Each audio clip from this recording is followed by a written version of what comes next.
Nüüd aga üks vapustav lugu ühest Iisraeli enda võitlejast. Ta on 25-aastane, on võitnud 14 oma viimasest 15 amatöör- ja profimatšist ning võib nüüd olla vaid ühe võidu kaugusel segavõitluskunstide suurimast areenist. Iisraeli võitleja Eli The Hype is Real Barzilai liitub meiega pärast seda, kui ta alistas Tel Avivis endise UFC võitleja Lucas Almeida ning viis oma profirekordi 8 võidu ja vaid 1 kaotuseni. Eli, on suurepärane, et oled siiaga I24 News stuudios pärast oma fantastilist võitu. Sa just alistasid UFC võitleja kodupubliku ees Tel Avivis. Mida see võit sinu jaoks isiklikult tähendab? Isiklikult ja professionaalselt on see tohutu saavutus.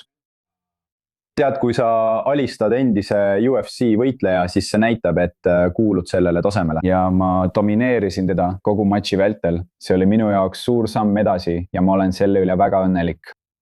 Ja samuti tead, on alati hea, kui publik lõpuks on minu poolt ega vilista mind välja. Kas sa arvad, et see on selline võit, mis tõmbab Dana White'i tähelepanu UFC-s? Jah, ma arvan, et see on juba nende tähelepanu saanud. Tead, ma ajan neid asju mänedžeriga omavahel tead, aga ma võin öelda, et meil läheb hästi. Noh, see pole sinu jaoks olnud sujuv teekond ega ka lihtsad matšid peaksin ütlema. Iisraeli võitlejana, kas sa saad mulle rääkida, mida oled kogenud nii ringis kui ta väljaspool seda, kui jutt käib antisemitismist ja vaenulikkusest? Jah, tead, minu tee selles spordis on alati olnud raske, kas või juba tugeva konkurentsi tõttu ja samuti, jah, nagu sa ütlesid, väljaspool puuri, väljaspool ringi on palju viha, palju vihkamist täis sõnumeid, 100 või 1000 sõnumeid enne iga matši. Need inimesed lihtsalt tahavad näha, kuidas ma kaotan. Nii et see teeb mulle alati head meelt, see annab mulle motivatsiooni ja viib mind edasi. Mul on lisamotivatsioon, et võita. Ja tead, mina tahan maailmale näidata, et meie iisraelased ei karda kedagi. Ja tead, ma ei taha kellegi vastu lugupidamatu olla, aga ma ei karda ka kedagi. Ja see on minu viis oma riiki esindada. See on imeline mõtteviis ja see on sinu töö juures väga oluline. Aga kuidas on lood konkurentidega?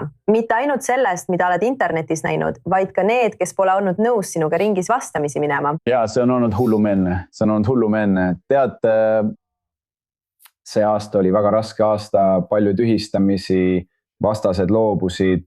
Ma pidin juba mõnda aega tagasi olema maailma suurimal laval. Ja kõigi nende viivituste tõttu, iga üksiku viivituse tõttu. Nii et jah, nagu ma ütlesin, ma ei valinud kõige lihtsamat teed, aga ma arvan, et kõik see teeb mind tugevamaks, kui ma lõpuks suurele lavale jõuan.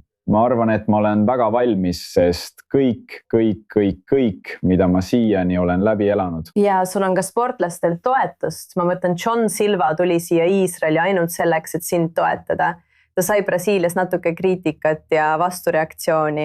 Mida tähendab sinu jaoks see, et ta tuli siia? Jah, see on olnud hämmastav. Tead, Jan Silva, kui keegi ei tea, siis ta on üks UFC tippstaare. Ta on edetabelis 5 parima seas ja kindlasti tulevane meister. Ja me oleme koos treeninud paar aastat. Ma tulen alati teda aitama tema võitlustel. Nii et ta teadis, et see on mu karjääri kõige tähtsam võitlus, mis tõenäoliselt viib mind suurimale areenile. Ta tahtis seal olla ja mind aidata, nagu hea sõber ikka. Ja ma võin öelda, et tal on 100, tal on palju rohkem kui see. Sa näed seda kõigis sotsiaalmeediakanalites, MMA lehed rääkisid tema reisist Iisraeli. Ja ta tahtis lihtsalt oma sõpra toetada ja aidata, ta ei tahtnud poliitikaga midagi teha. Ma hindan väga seda, mida ta tegi ja mida tema naine tegi. Ja mitte ainult tema, vaid ka Danny Avdia, suurim Iisraeli superstar. Tuli mind toetama, me kasvasime koos üles samas koolis ja oli hea, et ta seal oli. Samuti oli hea, et Jan oli minuga. Ma arvan, et see annab sulle motivatsiooni, kui sellised nimed vaatavad, kuidas sa võitled. See on suur asi ka Iisraeli jaoks, nähes 2 oma superstaari, sind ja Dannit vastamisi ja üksteist toetamas. Sul on palju fänne ja palju toetust siin Iisraelis. Aga kui oled välismaal ja lähed puuri, kas tunned ikka seda toetust Iisraelist? Jah, kindlasti. See oli ainus kogemus, kus mul oli võitluses 11 000 inimest mulle kaasa elamas. See oli kindlasti midagi erilist. Ma just ütlesin, et olen harjunud, et mulle vilistatakse, kui ma võitlen USAs või kus iganes mujal. Aga see oli minu jaoks täiesti eriline sündmus. Ja lõpuks on hea tunne saada toetust ja armastust, mida ma väärin. Sa tõesti väärid seda. The hype is real. Ma kinnitan seda. Ja me ootame põnevusega, mis edasi saab. Sa võid olla kõige noorem, kes UFC's kunagi võistelnud. 25-aastaselt. See on uskumatu, Iili. Tõesti. Aitäh, et olid meiega siin I24 Newsis. Suur tänu, et mind kutsusite.